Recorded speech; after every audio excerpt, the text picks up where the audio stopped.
আমি সবচেয়ে বেশি সেদিন থেকেই সতর্ক হয়ে গিয়েছি যেদিন আমি কোরআনুল কারিমের সূরা জুমার ৬৫ নম্বর আয়াত আমি সামনে পেয়েছি।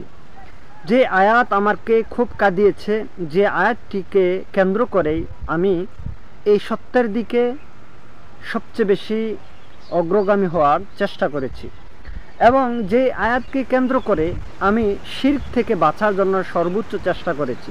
সে আয়াতটা হচ্ছে সূরা জুমার ৬৫ নম্বর আয়াত। যেই আয়াতে মহান আল্লাহ সুবহানাহু ওয়া তাআলা তার নবীকে বলছেন যে ওয়ালাকাদ উহিয়া ইলাইকা ওয়া ইলাল্লাযীনা মিন ক্বাবলিক লাইন আশরাকতা লায়াহবাতান্না আমালুক ওয়া লা তাকুনান্না মিনাল খাসিরিন।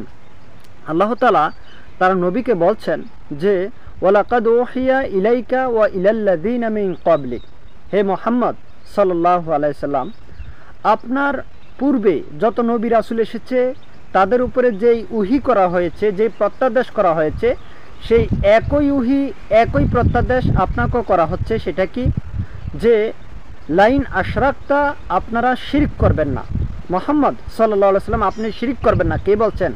আল্লাহ বলছেন তার রাসূলকে যে আপনি শিরক করবেন না, আল্লাহর সাথে কাউকে অংশী স্থাপন করবেন না।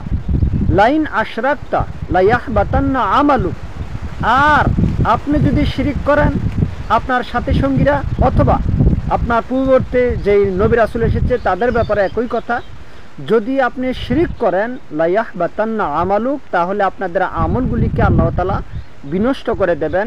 ওয়ালা তাকুনান্না মিনাল খাসিরিন, আর কিয়ামতের ময়দানে আপনারা হবেন ক্ষতিগ্রস্তদের অন্তর্ভুক্ত।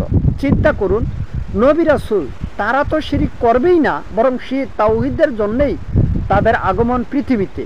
আল্লাহ তাআলা বলছেন যে আল্লাহ তাআলা প্রত্যেক জাতির জন্য নবী রাসূল কেন প্রেরণ করেছেন? এই জন্য যে ওয়ালাকাদ বাআসানা ফি কুল্লি উম্মাতির রাসূলা আন ইবুদুল্লাহ ওয়াজতানিবুত তাগুত। প্রত্যেক জাতির জন্য আল্লাহ তাআলা রাসূল প্রেরণের উদ্দেশ্যই হচ্ছে তারা মানুষকে তাগুত থেকে বিরত রাখবে, এক আল্লাহর দিকে, তাওহীদের দিকে মানুষকে আহ্বান করবে। তাহলে রাসূল সাল্লাল্লাহু আলাইহি সাল্লামকে আল্লাহ বলছেন যে আপনি যদি শিরক করেন আপনি ক্ষতিগ্রস্তদের অন্তর্ভুক্ত হবেন, আপনার আমলগুলি নষ্ট হবে। এই কথা যদি রাসূলের ব্যাপারে হয় তাহলে আমার আপনার অবস্থা কি হতে পারে? চিন্তা করুন একবার।